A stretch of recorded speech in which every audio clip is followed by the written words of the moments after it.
तो हाल ही में एक बड़ी खबर आ रही है जिसने दुनिया भर में हलचल मचा दी है। दरअसल माना जा रहा है कि भारत अब रूस से तेल खरीदना बंद कर देगा, क्योंकि यहां पर ट्रंप ने बड़ी चाल चलते हुए एक बार फिर टैरिफ की धमकी दी है, जिससे यह सवाल अब वैश्विक राजनीति और आर्थिक संबंधों में गर्मागर्म बहस का कारण बन गया है। क्योंकि देखा जाए, जब से रूस यूक्रेन युद्ध शुरू हुआ है, तब से भारत ने अपनी ऊर्जा जरूरतों को पूरा करने के लिए रूस से तेल खरीदा है, क्योंकि भारत को रूस से तेल खरीदना पड़ता है। दूसरे देशों की तुलना में सस्ता तेल मिल रहा है और यह बात डोनाल्ड ट्रंप को हजम नहीं हुई और अब ट्रंप ने इस पर एक्शन लेने के लिए यहां पर फिर से नई धमकी दी है। लेकिन हम सभी जानते हैं कि भारत अब झुकने वाला नहीं है और भारत ने यहां पर मेक इन इंडिया ताकत दिखाकर अमेरिका को चुप कर दिया है। पूरी डेवलपमेंट क्या है, आइए जानते हैं आज की इस वीडियो में। लेकिन आगे बढ़ने से पहले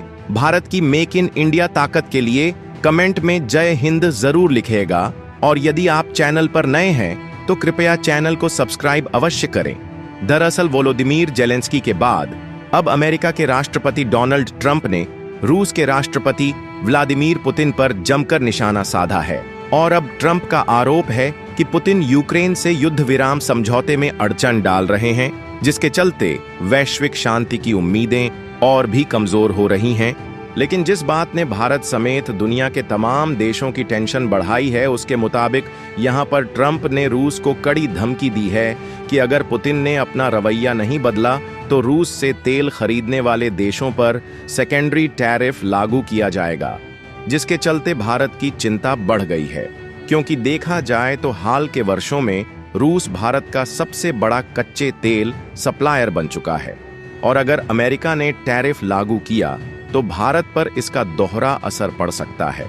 क्योंकि रूस से सस्ते तेल की सप्लाई भारत के लिए ऊर्जा सुरक्षा की अहम कड़ी बन चुकी है।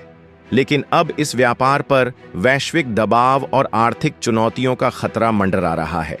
ऐसे में यह सवाल आम लोगों के मन में है, क्या भारत को इस नई स्थिति में अपनी ऊर्जा नीति को फिर से परखना होगा? तो यहां पर आपको बता दें कि बिजनेस स्टैंडर्ड में प्रकाशित एक रिपोर्ट के अनुसार वित्तीय वर्ष 2025 के पहले 9 महीनों में भारत के कुल कच्चे तेल इंपोर्ट में रूस की हिस्सेदारी 36.47% तक पहुंच गई है, जहां यह आंकड़ा पिछले साल 2024 में 33% और 2023 में महज 16% था। जबकि हैरानी की बात यह है कि यूक्रेन युद्ध से पहले 2022 तक भारत का रूस से कच्चे तेल इंपोर्ट 1% से भी कम था। इसका मतलब साफ है कि रूस के तेल का भारतीय बाजार में प्रवेश अब एक महत्वपूर्ण ट्रेंड बन चुका है, जो लगातार बढ़ता जा रहा है। और खास बात यह है कि भारत ने इस मामले में अपने पड़ोसी देश चीन को भी पीछे छोड़ दिया है, क्योंकि इंडियन एक्सप्रेस की रिपोर्ट के मुताबिक उद्योग मंत्रालय के आंकड़ों से भी यह बात सामने आई है, जहां अप्रैल से दिसंबर 2024 के दौरान भारत ने सबसे अधिक कच्चा तेल रूस से इंपोर्ट किया है, जो यह दर्शाता है कि भारत की ऊर्जा रणनीति में रूस का योगदान महत्वपूर्ण रूप से बढ़ा है। और देखा जाए तो प्रमुख commodity market analytics firm Kepler के मुताबिक मार्च 2025 के पहले 21 दिनों में भारत ने रूस से औसतन 1.85 मिलियन बैरल प्रतिदिन (बीपीडी) कच्चा तेल इंपोर्ट किया है।